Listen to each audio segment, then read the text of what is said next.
Permettez-moi tout d'abord de profiter de l'occasion pour souhaiter la bienvenue à tous les participants à cette séance. Je m'appelle Frida Jossen. Je suis responsable senior des infrastructures et de l'innovation au Centre africain pour la transformation économique. Nous sommes très heureux de vous accueillir tous à la séance d'aujourd'hui qui porte sur la collaboration entre l'Afrique et l'Europe et la garantie d'un Internet ouvert et libre. Je pense que beaucoup d'entre nous sont conscients du fait qu'il s'agit d'un sujet de discussion important dans l'économie d'aujourd'hui de plus en plus numérique et mondiale. Comme la Banque mondiale et Octet l'ont montré, le paysage actuel de l'économie numérique est caractérisé par des déséquilibres et des inégalités flagrantes entre les pays qui sont leaders du développement numérique et ceux qui sont à la traîne. Les principes d'ouverture, d'innovation, de résilience sur lesquels Internet a été fondé font de plus en plus défaut. Il y a des restrictions croissantes sur les libertés, une fragmentation réglementaire et technique et une nouvelle ère de concurrence géopolitique ont laissé l'Internet ouvert au bord du gouffre. La communauté internationale se trouve donc à la croisée des chemins pour déterminer si Internet et l'économie numérique mondiale deviendront inclusifs, équitables, durables, pour une égalité des chances pour chacun d'entre nous. Du point de vue africain, certains pays ont profité de l'augmentation rapide et de la pénétration d'Internet pour améliorer concrètement la vie des citoyens.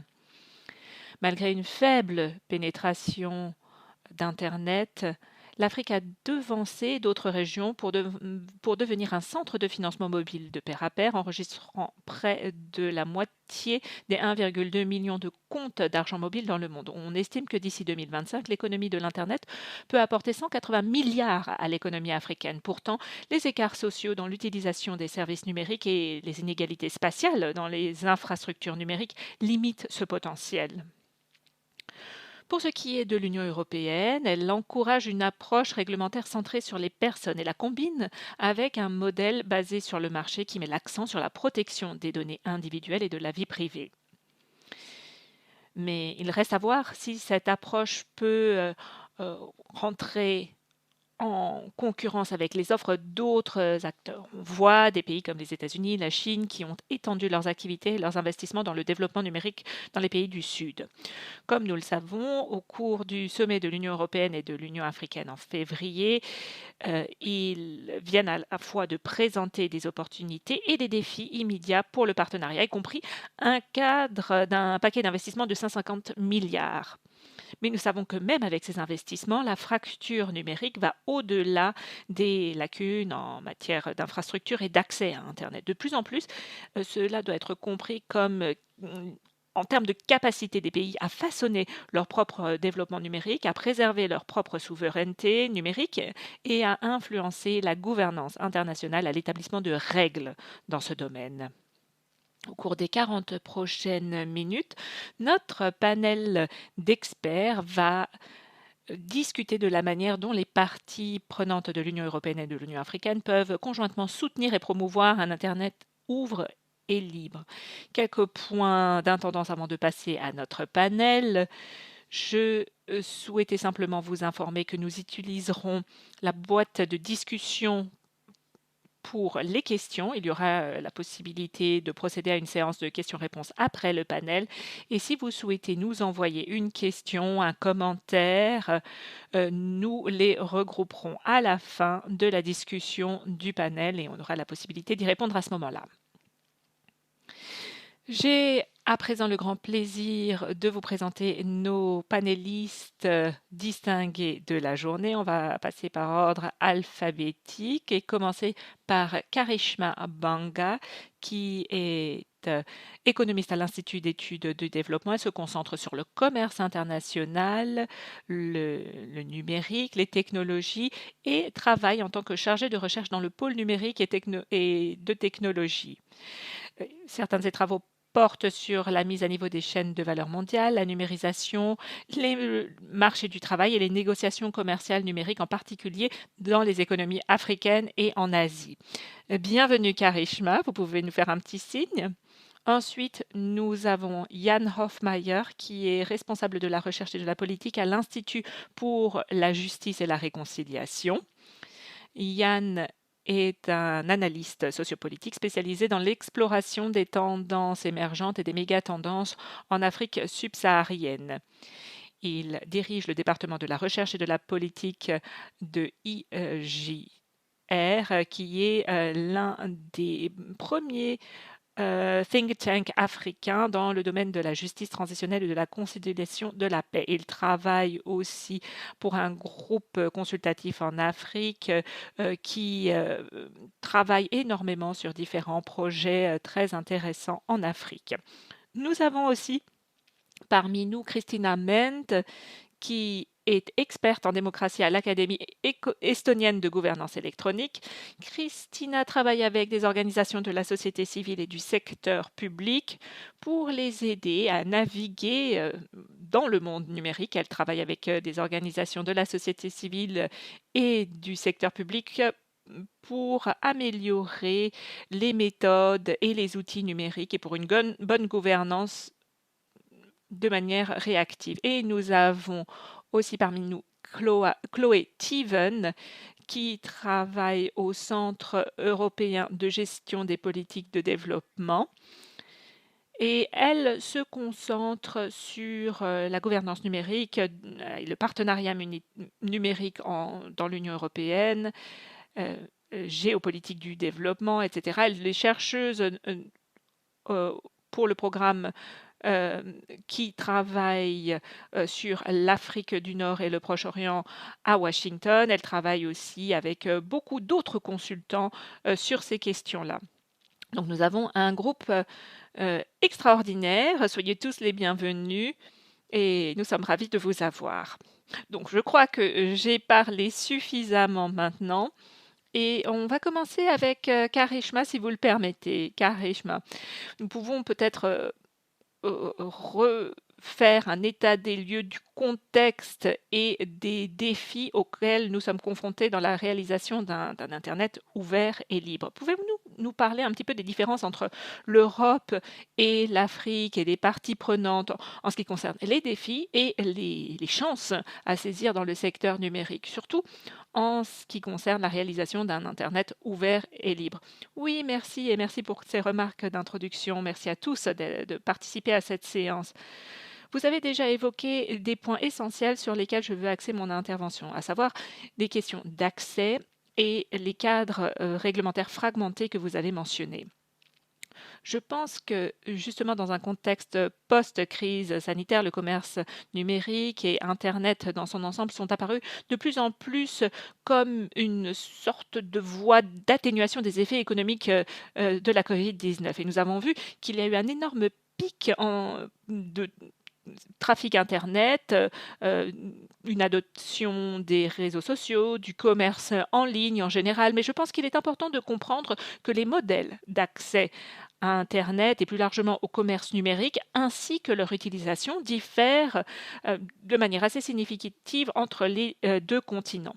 Par exemple, vous savez que 35 Européens sur 100 ont accès à des abonnements fixes au réseau à bande large, ce qui apparaît bien sûr comme le principal moyen d'accès à Internet, ce qui a été le cas pendant la crise sanitaire. Mais cela représente que 2 personnes dans les régions d'Afrique subsaharienne.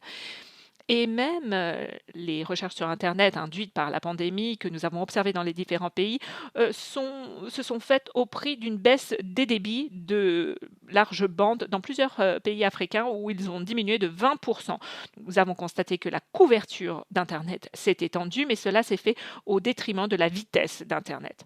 Le deuxième point que je voulais soulever concernait l'examen des différents modèles d'utilisation d'Internet, en particulier le commerce numérique. Une grande partie du travail que j'ai effectué sur le commerce électronique au Kenya, au Rwanda, nous montre que la majorité des entreprises ont tendance à utiliser leur propre site Internet de commerce électronique plutôt que des plateformes transfrontalières. Et il s'agit de commerce informel avec aussi avec les réseaux sociaux comme Facebook, WhatsApp. Et le commerce électronique continue à être très, très fragmenté, surtout pour les femmes qui essayent de rentrer par le biais de systèmes mobiles plutôt qu'un accès à large bande. Et le troisième point concerne le fait qu'il y a des cadres réglementaires qui sont très différents en Europe et en Afrique. Nous savons que l'Union européenne dispose d'une législation très novatrice en matière de protection des données. Et je ne pense pas que le problème réside dans le manque de sensibilisation à la protection des données et aux réglementations en Afrique, puisque nous avons 32 pays africains qui ont une législation sur la protection des données. À mon sens, il s'agit de l'application de ces réglementations. Par exemple, 15 sur les 32 pays africains que je mentionnais plus tôt n'ont pas d'agence de protection des données. Et même s'ils devaient en avoir une, il y a beaucoup de disparités qui apparaissent en ce qui concerne l'application de la protection des données. Certains pays, comme le Ghana, l'île Maurice, ont de très bons résultats, surtout en comparaison avec le Nigeria, qui n'a pas l'obligation de notifier une violation des protections des données. Donc encore une fois, les choses sont très différentes selon les contextes dans lesquels on se trouve. Et dernier point, sur les cadres réglementaires, il y a aussi un besoin en Afrique d'avoir une discussion au niveau macro et le développement de l'industrie locale du numérique et des données. En Afrique, nous savons que nous représentons 1% de la capacité mondiale des centres de données et une grande quantité de contenu informatique est consommé depuis l'étranger en Afrique. Donc il y a un espace pour des investissements ciblés pour la construction de ce type de capacité de traitement des données, pour devenir plus concurrentiel comme on le voit en Europe. Je pense que je vais m'arrêter ici, mais voilà les éléments que je voulais mentionner en premier lieu. Merci. Merci beaucoup, Charisma. Je pense que vous avez exposé très clairement certains des défis auxquels nous sommes confrontés. L'accès, l'Internet fragmenté, les questions de protection des données, qui, je pense, sont très intéressantes. Il s'agit de défis très importants que nous devons surmonter. Mais il est intéressant également, comme vous l'avez mentionné, de réfléchir à la manière dont nos gouvernements visualisent et perçoivent la nécessité d'un Internet ouvert et libre. Je vais passer la parole à Katrina à présent. Non, pardon, Christina, pardon. La perspective estonienne. Je suis curieuse de savoir comment les gouvernements de l'Union européenne définissent la priorité d'un État ouvert et libre par rapport au gouvernement africain. Est-ce que vous pouvez nous éclairer à ce sujet-là? Bien sûr, je pense que l'un des éléments clés dans notre cas, c'est également de considérer un Internet ouvert comme une question de droit humain. J'en parlais justement avec des membres de ma famille il y a 30-40 ans. Nous ne savions même pas qu'une telle chose pouvait exister et aujourd'hui, c'est quelque chose qui est acquis. Donc la manière dont les choses fonctionnent en Europe, c'est que au fil des ans, nous avons souhaité que toutes les personnes puissent tirer le meilleur parti de cette transformation numérique. Et Internet est l'un des outils allant dans ce sens. Pour fixer des réglementations, il y a le règlement de l'Union européenne sur l'Internet ouvert qui se concentre sur l'accès et la distribution, ainsi que le droit d'accès et de distribution des contenus et des services que les gens souhaitent utiliser et aussi de la gestion non discriminatoire du trafic sur Internet. Mais ce qui s'est passé ces dernières années et dans mon pays, tout particulièrement en Estonie, c'est que ces services numériques doivent être au service d'une société inclusive, prospère et durable. Pour que cela fonctionne, nous devons mettre les utilisateurs au centre de ce processus. C'est-à-dire que c'est des personnes qui sont les personnes concernées par le processus. Et ça, c'est une notion sous-jacente de la façon dont les choses se passent en Europe et que les gouvernements souhaitent suivre. Alors bien sûr, il y a des différences étant donné que mon pays est très numérisé, certains pays le sont moins, mais en même temps, il y a certains pays qui se concentrent plus sur le développement, l'engagement politique, d'autres à d'autres niveaux. Nous sommes à peu près tous au même niveau. Mais il est important qu'il y ait un droit d'accès à Internet, mais aussi à un espace en ligne sécurisé, du droit d'apprendre et d'enseigner des compétences numériques. Encore une fois, c'est une question de droit humain. Et nous parlons tous des algorithmes qui vont dans le sens du respect des personnes plutôt que une espèce d'autoritarisme de l'algorithme. Les algorithmes doivent être au service de la manière dont les personnes utilisent Internet et ce qu'Internet peut faire pour la société et au service du développement de la société. Il y a bien entendu aussi de la protection des enfants, des droits, de la protection des données personnelles, de la liberté.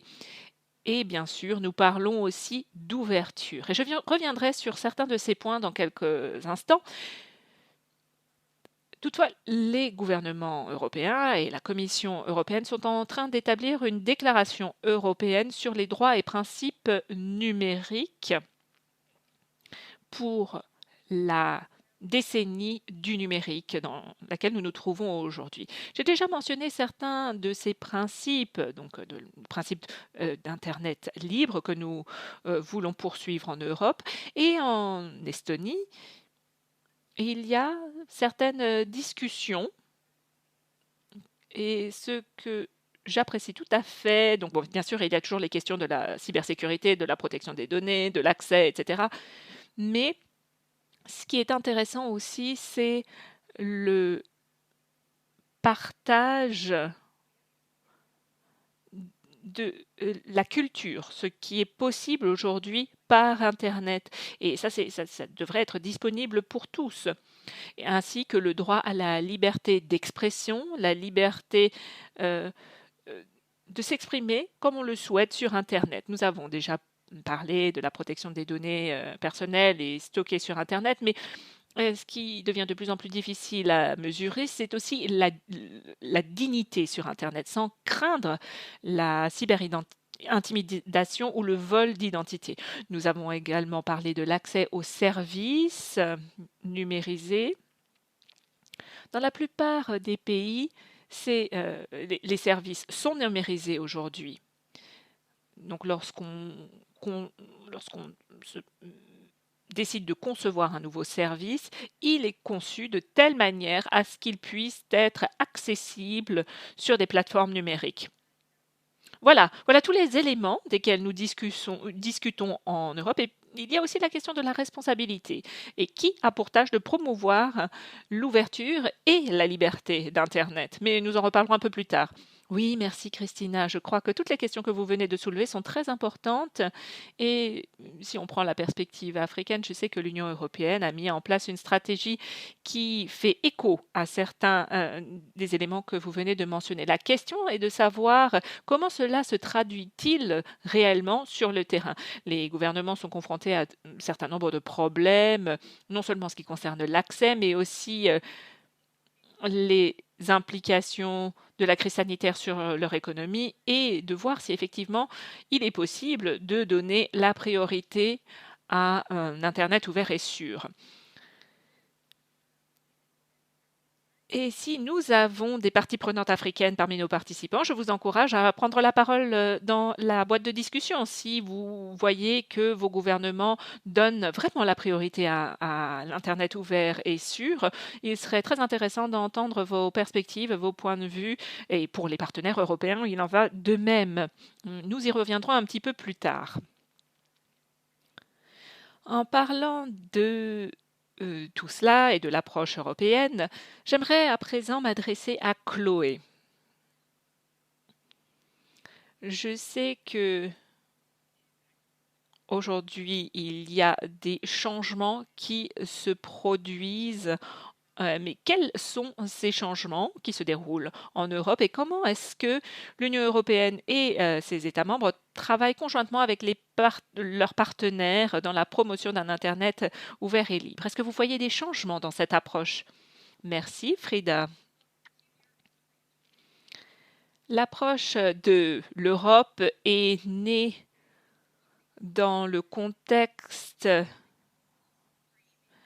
d'un cadre de politique numérique. Donc, c'est un cadre plus large. Il ne s'agit pas seulement d'un cadre politique, mais d'une approche un petit peu plus large qui devrait rassembler les institutions de l'Union européenne, les États membres, les banques de développement, ainsi que des acteurs du secteur privé et, nous l'espérons aussi, la société civile et des chercheurs, des gens comme nous. Mais c'est quelque chose de positif de voir que les États membres de l'Union européenne et les institutions se mettent d'accord et tentent de définir une approche commune. Beaucoup d'efforts ont été faits par le passé dans ce sens-là pour qu'il y ait une marque européenne plutôt que d'avoir différents projets fragmentés avec un projet français, un projet estonien, etc., et que tous ces projets soient rassemblés sous une bannière commune. Et cela, si nous travaillons main dans la main, cela permet d'éviter aussi les doublons. C'est quelque chose de très positif, par conséquent. Et dans beaucoup de pays dans le monde, cela a permis une meilleure coordination. Et nous arrivons à mieux coordonner toutes les actions autour du numérique. Toutefois, il faut garder une chose à l'esprit. Il faut que nous nous concentrions sur l'utilisateur final et que la coordination qui se produit entre nous, les Européens, n'est pas l'objectif final. Certaines personnes s'inquiètent du fait que nous passons trop de temps à coordonner les actions entre les institutions, les États membres, etc., et que nous ne nous concentrons pas suffisamment sur les besoins de nos pays partenaires et des parties prenantes sur le terrain. Par conséquent, avec l'approche de l'équipe Europe, ce sera de transformer cette approche pour qu'on arrive à travailler avec nos partenaires en Afrique, par exemple, que les partenaires africains et les parties prenantes en Afrique soient incluses dans nos discussions dès le départ pour bien comprendre les besoins des utilisateurs finaux. Merci. Merci Chloé. Je crois que nos collègues d'Afrique vous diront certainement la même chose. Il est difficile d'harmoniser, de rassembler tous les États avec une même approche. Donc, mais c'est déjà une très bonne chose que vous alliez dans ce sens-là. Je vais passer maintenant la parole à Yann sur un sujet qui est peut-être un peu polémique ou sensible. Comme vous le savez tous, il y a différentes approches concurrentes avec des acteurs comme les États-Unis, la Chine et d'autres qui s'engagent sur le continent africain. Selon vous, quels sont les principaux défis géopolitiques auxquels sont confrontées les relations entre l'Afrique et l'Union européenne dans le secteur numérique? Oui, merci Frida. Effectivement, c'est un petit peu polémique comme question, mais la géopolitique en ce moment est vraiment un thème d'actualité, étant donné que nous voyons des mutations massives se produire de semaine en semaine. C'est quelque chose que nous n'avions pas vu depuis des années. Donc, ça a des retombées sur le sujet aussi dont nous parlons aujourd'hui. Mais pour revenir sur ce que vous disiez tout à l'heure dans votre introduction, la révolution numérique a un potentiel pour l'Afrique d'adopter une trajectoire de développement. Mais comme nous le savons, l'obstacle principal aujourd'hui, c'est l'infrastructure. Il est nécessaire de trouver des financements nécessaires à la mise en place de cette infrastructure en Afrique. Et cela ne doit pas créer de nouvelles dépendances, parce que cela représenterait une nouvelle forme de colonialisme. Et je pense que pour l'Union européenne, le défi est de trouver un modèle qui peut faire exactement ce que nous voulons promettre, c'est-à-dire soutenir des approches centrées sur les utilisateurs pour la création de technologies numériques fiables qui permettent l'innovation et le développement du potentiel africain sur des bases africaines. C'est une approche euh, qui est celle que nous essayons de mettre en place de la part de l'Europe. La Chine, les États-Unis ont des approches un petit peu différentes, étant donné qu'ils ont une approche avec plus d'implications géopolitiques. Et pour ces deux pays, il y a beaucoup de défis en ce qui concerne la mise en place d'appels d'offres souverains, etc. L'Union européenne arrive souvent et difficilement à rivaliser. Elle rivalise davantage pour une influence sur la base de principes et de valeurs partagées, étayées par un environnement réglementaire favorable ou la création d'un environnement réglementaire du moins. L'une des pierres angulaires ou des valeurs privilégiées par l'Union européenne, c'est la souveraineté numérique. Et en général, on a de bons échos de la part de l'Afrique là-dessus. Les défis que je vois apparaître, c'est de trouver un consensus sur ce que veut dire la souveraineté. Le modèle européen souhaite justement mettre en place une souveraineté numérique, comme Christina l'a justement souligné, pour protéger l'autodétermination des individus et des sociétés, pour façonner leur environnement numérique. Le modèle chinois, quant à lui, donne la priorité à la souveraineté numérique aussi, mais il est interprété différemment, c'est-à-dire que l'État a la possibilité de déterminer ce qui se passe, et cela va dans le sens d'un techno-autoritarisme tel que celui qui est pratiqué en Chine. Alors, nous avons une souveraineté. Sur quel point sont d'accord l'Union européenne et l'Afrique? En partie sur les valeurs, sur la culture politique, mais cela peut aussi être influencé par d'autres facteurs indépendants. Et l'un des facteurs, c'est le degré de confiance et de légitimité dans les sociétés en particulier. Si il n'y a pas de confiance à ce moment-là, ça pourrait être compliqué à mettre en place, mais s'il y a une cohésion et une confiance forte, on peut être plus audacieux dans l'interprétation de la souveraineté. Donc, je pense que, compte tenu des circonstances actuelles en Afrique, du fait de la faible croissance, de la crise sanitaire qui a eu des effets, la cohésion sociale est affaiblie. Et la perspective d'une instabilité politique peut rendre certains États plus enclins à une interprétation qui favorise le contrôle de l'État. Et cela me permet de boucler la boucle à ce que je disais tout à l'heure. Au cours du dernier mois, avec l'invasion de l'Ukraine, nous avons vu un remodelage rapide de la politique mondiale qui pourrait aussi accélérer une polarisation idéologique entre les États démocratiques. Cela accélérerait aussi une bifurcation d'Internet, d'un côté avec des politiques telles que celles des États autoritaires, et telles que ce que je disais à propos de la Chine, ou une autre voie. Et cela dépend bien sûr aussi des infrastructures existantes, des dépendances financières. Et ça, c'est aussi un point que l'Europe doit considérer. Comment est-ce que nous pouvons créer un environnement de collaboration tout en réduisant aussi la dépendance? Pas seulement avec des normes, mais aussi avec la fourniture d'infrastructures. Voilà, je vais m'en arrêter là. Merci, merci Yann. Oui, c'est des points très importants, surtout si on prend le point de vue africain, la question du euh, colonialisme potentiel au niveau des données, justement, dans cette situation de guerre froide qui se met en place.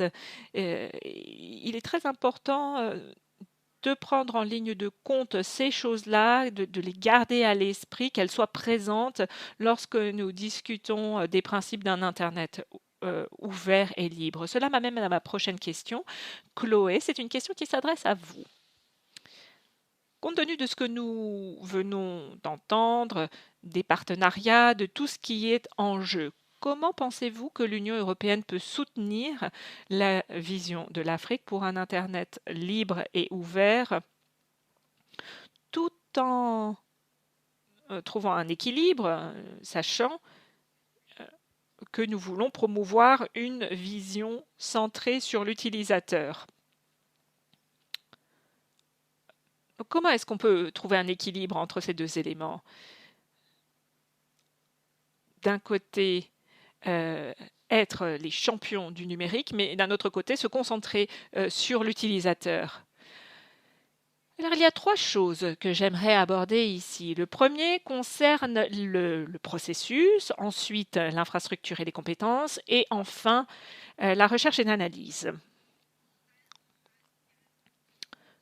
Comme Yann vient de l'évoquer, je crois que l'idée de la souveraineté numérique est très attrayante à la fois pour les Européens et pour les Africains. Mais que signifie souveraineté numérique? La définition peut être très différente selon l'acteur auquel vous vous adressez. Et il est très important que nous arrivions à une vision commune, et cela demande un processus qui implique que nous discutions et que nous arrivions à définir une idée partagée. Et parfois, étant donné que ça fait déjà longtemps qu'entre Européens on discute, nous avons une idée très claire de ce que nous voulons mettre en place. Et cette idée très forte de ce que veulent les Européens, de ce qu'ils veulent promouvoir à l'extérieur, est clairement définie. Donc encore une fois, lorsque nous discutons avec d'autres partenaires, il faut que nous faisions preuve d'une ouverture d'esprit pour nous assurer que nous sommes vraiment ouverts à une approche centrée sur l'utilisateur et que les droits numériques soient protégés dans le cadre de cette approche. Mais il faut, bien entendu, également tenir compte de la société civile africaine, des gouvernements africains. Plusieurs intervenants l'ont déjà mentionné aujourd'hui, les initiatives de politique et de réglementation de l'Afrique sont très importantes dans ce sens-là, et il y a un processus visant à réunir les preneurs de décision africains et les Européens de telle manière à ce que nous arrivions à être respectueux des différences de l'environnement africain par rapport à ce que nous faisons en Europe. Donc tout ça, c'est très important. Et ce processus est extrêmement important lorsqu'il s'agit de ces questions. Nous avons déjà beaucoup parlé d'infrastructures, de compétences, c'est des sujets qui reviennent sans cesse. Et ça, c'est la deuxième chose que je voulais évoquer. Lorsque nous parlons de gouvernance numérique, nous nous adressons à l'environnement dans son sens large. Et nous devons investir dans des infrastructures qui iraient dans le sens des cadres réglementaires que nous aidons à mettre en place. Si on parle de gouvernance des données, il est important de réfléchir à l'environnement de la cybersécurité, à un environnement qui soit à même de garantir la sécurité des données. Et il faut aussi qu'on dispose d'un personnel qui soit en mesure de mettre les choses en place, comme Karishma l'a mentionné un petit peu plus tôt. En Afrique, il y a des choses qui sont mises en place pour assurer le suivi de la réglementation, mais pas forcément des agences spécialisées dans ce secteur. Donc là, encore une fois, il est essentiel de travailler avec les gouvernements africains pour s'assurer qu'il y a du personnel en place et que ce personnel est à même d'assurer le suivi de ces réglementations. Et troisièmement, je pense qu'il y a un besoin réel d'investir dans ce domaine, en particulier en Afrique, pour s'assurer qu'il y a une communauté de recherche qui avance avec des think tanks, avec des groupes de réflexion qui pourront ensuite alimenter des discussions et qui nous permettront de mieux comprendre ce qui se passe dans certains pays africains spécifiques et quel est le contexte géopolitique dans lequel on travaille pour comprendre comment est-ce qu'on veut promouvoir dans tel ou tel pays un Internet libre et ouvert, construit sur la base du contexte local et des préoccupations locales. Merci. Merci Chloé. Merci, ça c'était un très beau résumé et il faut que nous gardions à l'esprit le processus, le fait que nous voulons travailler ensemble de manière partagée et promouvoir aussi une recherche qui nous permet de nous comprendre les uns les autres dans ce contexte. Je vais revenir à Yann. Vous l'avez évoqué, mais j'aimerais que nous approfondissions peut-être l'un des points que vous avez mentionnés. Vous avez parlé du modèle européen, de l'approche équipe Europe, Team Europe. Pour ce qui est de l'Afrique, du fait de la disparité de perspectives, de taille des différentes économies africaines, pensez-vous qu'un tel modèle puisse fonctionner sur le continent ? Merci pour cette question, Frida.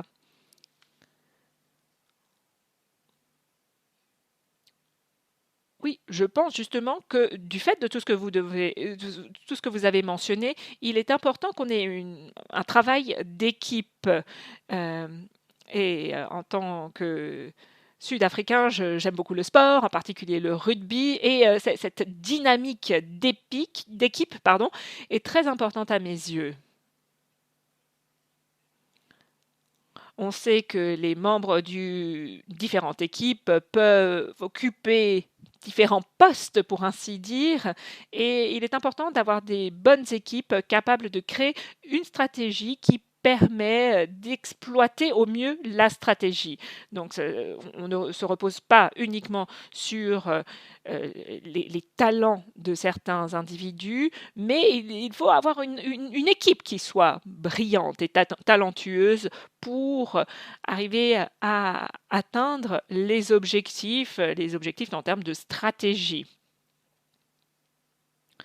Et c'est quelque chose qui en est à ses débuts, cette approche d'équipe. Et comme toute équipe, eh bien, vous n'êtes pas forcément les meilleurs dès le premier match. En général, on a besoin de pratiquer ensemble, de jouer ensemble pendant quelque temps avant de développer une certaine intuition d'équipe. Et c'est la même chose avec l'Afrique. Je pense que nous avons déjà énormément de talent, de compétences et nous arriverons à travailler avec une approche d'équipe. Ce qu'il nous faut, c'est une stratégie en vue de la réalisation de nos équipes, de nos objectifs, essayer de voir quels peuvent être les obstacles. Et c'est un petit peu la même chose que ce qui se passe dans cette Team Europe, dans cette équipe Europe. Et il faut que nous tenions compte des interactions systémiques et de la manière dont nous pouvons tirer parti du contexte dans lequel nous travaillons.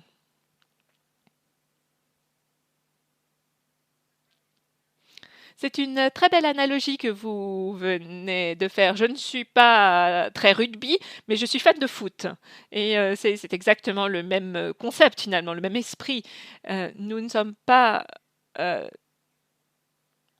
nous ne sommes pas seuls. Il est très important que nous arrivions à réunir tous les différents acteurs pour nous mettre d'accord sur une stratégie. Une fois que nous aurons une stratégie, nous serons en mesure de travailler ensemble pour la mettre en œuvre. Je souhaite à présent revenir à Karishma puis à Christina. Il y a un bon nombre de parties prenantes qui sont impliquées dans ce processus. Le secteur privé, les universités, les ONG, les gouvernements, et qui doivent œuvrer ensemble pour promouvoir un Internet libre et ouvert. Donc tout d'abord, quel doit être le rôle du monde universitaire dans la promotion d'un Internet ouvert et libre? Merci. Et pour revenir à ce qui a été dit un petit peu plus tôt, le contexte, cela va bien au-delà de la coopération entre l'Union européenne et l'Afrique. Nous savons que l'agenda numérique a été largement poussé en avant par certaines grandes entreprises technologiques et une analyse a montré que nous arrivons à 80 millions de dollars investis en 2020. Donc si vous prenez des entreprises comme Facebook, Amazon, etc., elles ont doublé au cours des 5 dernières années. Donc on voit clairement qu'il y a des choses qui se mettent en place. Et comme il n'y a pas eu de consensus au niveau multilatéral, des accords commerciaux ont été mis en place de manière bilatérale. Donc je pense qu'il est très important aussi de comprendre l'établissement de normes dans ces accords et la manière dont les dispositions relatives au commerce numérique sont prises en compte et quelles sont les implications en matière de développement pour les pays africains qui signent ces accords. Il est important de faire de la recherche dans ce sens-là. Deuxième point, c'est le fait qu'il y a eu beaucoup d'investissements dans les infrastructures numériques en Afrique, mais il y a encore beaucoup de pain sur la planche. Et les investissements doivent être beaucoup plus ciblés sur des secteurs spécifiques. Cela requiert une analyse détaillée des politiques, de la réglementation pour un engagement inclusif à travers le genre et autres. Et certaines analyses sectorielles peuvent être utiles pour comprendre comment différents accès comme l'accès, l'adoption des technologies, l'accessibilité des données, les compétences et les infrastructures sont prises en compte pour façonner la formation d'un Internet ouvert et libre en Afrique. Donc ça, c'est un deuxième point. Et je pense que sur ce point-là, les universitaires et la recherche peuvent contribuer. Et enfin, des questions telles que la souveraineté des données, souveraineté numérique, ne sont pas isolées. Il faut qu'elles rentrent dans un débat plus large sur l'industrialisation numérique en Afrique. Quels sont les modèles qui fonctionnent réellement pour les pays africains, pour qu'ils arrivent à développer leur propre industrie numérique locale, pour créer des chances d'emploi et pour obtenir un avantage concurrentiel véritable en utilisant les données comme un atout. Je pense qu'il est important de comprendre comment les règles du commerce électronique et de la protection des données interagissent avec des questions relatives à la fiscalité numérique, les monopoles, les règles de protection des consommateurs, etc. Donc, pour vous donner un exemple, nous savons que la prise de décision algorithmique est en hausse. Il y a des preuves qui montrent que cela crée de nouveaux préjugés, par exemple pour les femmes qui vendent sur des plateformes de commerce électronique. Il est important de comprendre comment ces choses se produisent et de comprendre les implications en termes de développement pour les pays africains à travers les différents segments de population en Afrique. Donc ça, c'est un troisième point sur lequel les universitaires pourraient jouer un rôle important. Merci Karishma. Énormément de choses sur lesquelles il faudra que nous réfléchissions et qui laissent aussi un espace ouvert pour une collaboration potentielle. Et c'est exactement pour cela qu'on est là et cela nous donne la possibilité de saisir différentes chances. Je vais repasser la parole à Christina en Estonie. Vous avez un système e-governance qui a aidé le gouvernement et d'autres à comprendre la nécessité d'un Internet ouvert et libre. Quel est le rôle des ONG pour aller dans ce sens et soutenir cette cause aussi au-delà de vos frontières?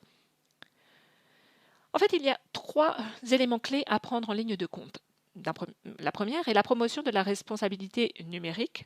La deuxième, c'est éviter de créer des groupes numériquement vulnérables. Et la troisième, c'est de plaider pour l'utilisation de la transformation numérique afin de favoriser l'engagement des citoyens. Lorsque nous pensons à la responsabilité numérique, nous pensons aux personnes, aux organisations, aux gouvernements qui ont la liberté d'utiliser tout type de technologie numérique de manière sage, de manière acceptable et adéquate, en respectant le travail des autres. Donc il y a ce rôle pour examiner le rôle des organisations de la société civile, pour examiner les valeurs et les normes de la responsabilité numérique, les normes ou les normes morales, éthiques, la manière dont nous utilisons Internet et dont nous produisons des outils sur Internet. Et il y a des normes plus spécifiques et éthiques qui sont des valeurs partagées et qui sont explicites et tangibles. Et c'est là que nous arrivons à la responsabilité des créateurs, des plateformes, des réseaux sociaux et la responsabilité de ces sociétés et de ces entreprises. Alors bien sûr, ils ont leurs responsabilités, mais la responsabilité des organisations de la société civile est de veiller à ce qu'ils surveillent ce qui est acceptable en matière de responsabilité numérique. Mais il y a aussi un troisième groupe qui il est important de prendre en ligne de compte, c'est les utilisateurs des outils numériques et d'Internet. La manière dont nous traitons ce qui est produit pour nous, la façon dont nous nous engageons dans la production de l'information, la diffusion de nos données, parce que nous avons une responsabilité aussi de nous protéger et de protéger les autres. Et parfois, j'ai l'impression que nous souhaitons faire retomber la responsabilité sur les entreprises et pas suffisamment sur les individus. Ça aussi, c'est quelque chose qui vaut la peine d'être examiné. Et le rôle des organisations de la société civile, c'est aussi de suivre, surveiller, de faire du plaidoyer en faveur de la prévention des groupes les plus vulnérables. Parce que parfois, leur sensibilisation, accès, compétences sont limités ou faibles et ils ne peuvent pas profiter des avantages que représente le monde numérique. Et enfin, la troisième question, c'est les droits des citoyens de prendre des décisions qui affectent nos vies. On parle de la société civile et encore une fois, c'est le rôle des organisations de la société civile de s'assurer qu'elles exercent une pression publique pour le droit à un accès à Internet dans le sens de la responsabilité numérique des gouvernements, des entreprises et des organisations de la société civile. Il faut qu'elles arrivent à surveiller les réglementations, la transparence, l'ouverture de ces législations qui affectent l'accès à Internet ou à la liberté de développer ses compétences ou à la cyberhygiène, cybersécurité et la protection des données. Et bien sûr, la société civile et les organisations de la société civile ont pour rôle de promouvoir, d'éduquer et de développer les compétences. Donc, les organisations à but non lucratif, les organisations de la société civile, doivent travailler avec le secteur public et doivent aussi renforcer les compétences et les responsabilités de leurs parties prenantes, de leurs membres, afin d'utiliser, de contribuer et de développer Internet et des processus numériques de manière responsable. À mon avis, nous sommes tous concernés par cette transformation numérique inclusive de notre société. Et c'est le rôle des organisations de la société civile d'œuvrer dans ce sens. Merci Christina. Effectivement, nous avons encore beaucoup de travail à, à faire et je pense que c'est la beauté de ce processus, c'est la possibilité d'avoir une plateforme pour discuter de ces choses-là, de se réunir, de voir quels sont les objectifs des uns et des autres et d'essayer d'évoluer. Merci beaucoup à vous tous pour vos contributions. Il nous reste encore quelques minutes. Je m'adresse à présent au public pour voir si nous avons des questions de la part de notre auditoire. Dans les commentaires, je vois qu'il y a une personne qui est tout à fait d'accord avec Yann que la légitimité est un point très pertinent pour les décisions gouvernementales concernant l'accès à Internet. Mais il y a une autre question ici. Comment pouvons-nous nous concentrer sur les besoins des utilisateurs? Comme je l'ai mentionné un petit peu plus tôt, dans certains pays africains, et ça c'est tout à fait important aujourd'hui, nous nous concentrons sur la remise sur pied de nos économies. Il y a différentes priorités qui sont concurrentes. Donc, est-ce qu'il y a des exemples pratiques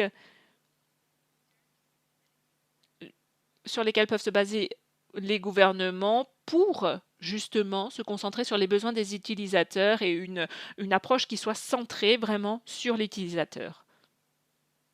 Quelqu'un souhaite répondre? Bien sûr, Christina. L'une des choses que je voudrais rappeler, c'est que le numérique, ce n'est pas une question qui doit être traitée de manière séparée. C'est un élément horizontal de tout ce que nous faisons pour chaque politique, chaque décision, chaque service, chaque projet. Il faut réfléchir à la manière dont le numérique peut nous aider. Et Frida, vous l'avez dit, oui, le gouvernement, il a bien d'autres choses à faire. Le numérique, ce n'est pas une autre chose. Cela est inclus dans tout ce que nous faisons. Et je pense que si nous changeons notre manière de penser et que nous partons de ce principe-là, on arrivera à traiter les choses quand elles se présentent et de voir les différentes choses qui se présentent à nous plutôt comme une chance que comme un défi. Et ensuite, la confiance dont Yann a parlé un petit peu plus tôt.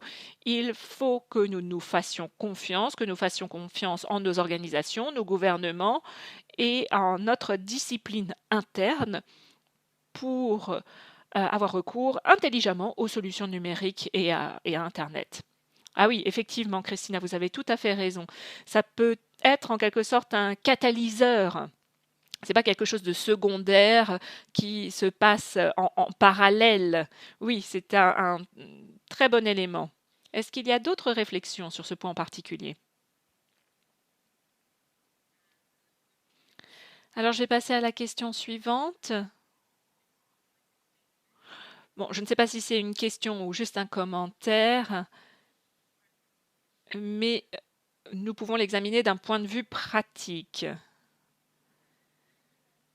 Alors, quand il manque un véritable processus commun à Afrique, Europe pour la souveraineté numérique, et je pense que Chloé, cela va dans le sens de ce que vous avez évoqué un petit peu plus tôt, est-ce que vous pouvez nous dire comment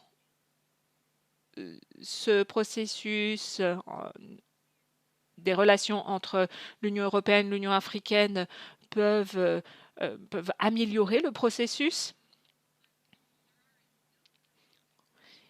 Il y a un bon nombre de processus différents à considérer. Il n'y a pas un processus unique.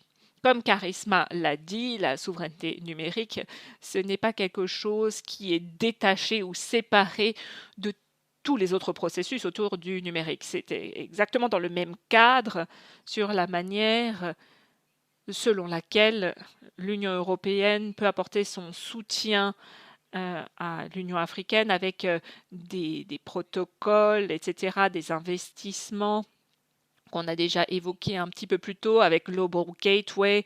Euh, les panélistes nous ont parlé des liens avec la réglementation et la protection des données des utilisateurs. Donc cela fait vraiment partie de tous ces différents processus. Mais au sein de notre plateforme, il y a aussi ce dont nous avons discuté un petit peu plus tôt au cours du panel précédent, essayer de travailler sur la question dont nous régulons les données en Europe et en Afrique et dont nous construisons une vision commune en ce qui concerne la régulation des données.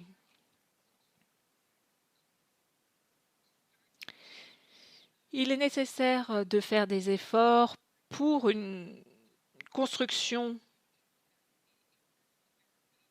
inclusive au sein de l'Union africaine et de l'Union européenne pour avoir un cadre africain qui soit adéquat. Mais comme il a été mentionné aussi, il est nécessaire de continuer de discuter, car c'est quelque chose qui est soutenu par la GIZ notamment, mais aussi l'Union africaine, de développer quelque chose qui sera un processus continu et qui nécessitera beaucoup de travail au niveau des États individuels à travers l'Afrique, parce qu'une vision du haut vers le bas peut être très utile, mais en ce qui concerne les processus de mise en œuvre qui devront avoir lieu plus tard au niveau des États membres et surtout en Afrique où les processus reposent souvent sur une structure intergouvernementale et la Commission de l'Union africaine n'a pas le même rôle que la Commission européenne dans ce sens-là, il serait important que ces processus commencent au niveau national et qu'ils soient ascendants aussi bien que descendants. Oui, merci Chloé. Ce dernier point est absolument crucial.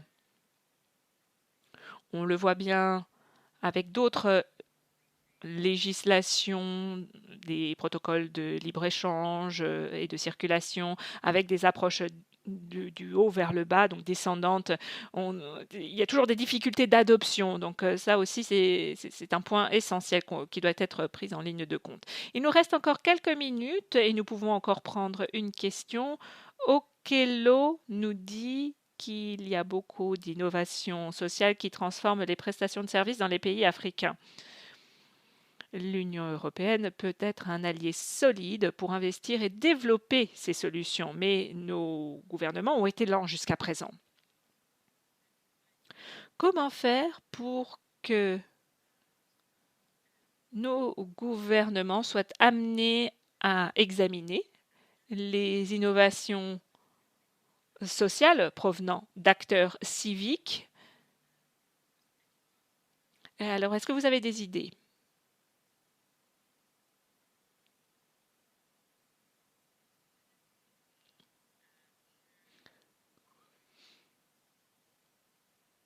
Donc là, ce serait surtout selon la perspective du point de vue des gouvernements africains. Malheureusement, nous n'avons pas de représentants de gouvernements africains, mais si nos représentants de l'Union européenne peuvent nous faire part peut-être d'un exemple où le gouvernement a réussi justement à apporter son soutien, n'hésitez pas.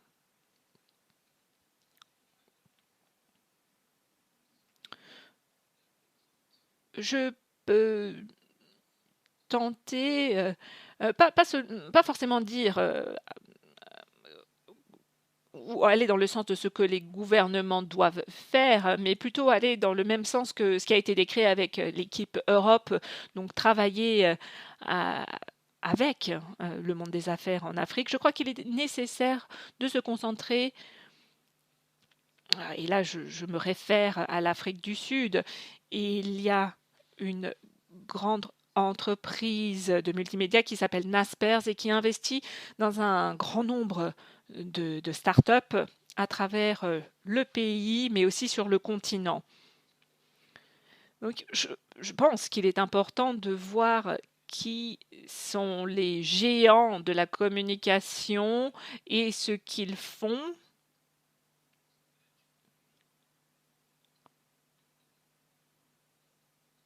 Et pas seulement se concentrer sur les gouvernements, surtout dans le contexte où aujourd'hui, les gouvernements ne sont pas forcément en mesure de faire grand-chose. Oui, c'est un excellent élément que vous venez de soulever ici, de voir quelles sont les chances que nous pouvons saisir justement en travaillant avec les entreprises innovantes, et quel est le soutien qu'on peut trouver. Il nous reste 1 minute et je crois que c'est le moment de conclure. Merci à tous nos panélistes et veuillez m'excuser si nous n'avons pas pu répondre à toutes les questions, mais je crois que nous avons eu une discussion très intéressante. Nous avons examiné différents points de l'investissement, au travail en commun, les processus, la recherche et le fait de nous soutenir les uns les autres. Il y a beaucoup de choses à retenir de cette discussion. Nous allons bien sûr faire un petit résumé. Je vous remercie encore une fois. Merci à nos panélistes. Merci beaucoup pour vos contributions et vos réflexions. Merci beaucoup à notre public. Et nous sommes impatients d'avoir la possibilité de vous revoir au cours d'un autre panel. Merci à tous et nous vous souhaitons une excellente journée.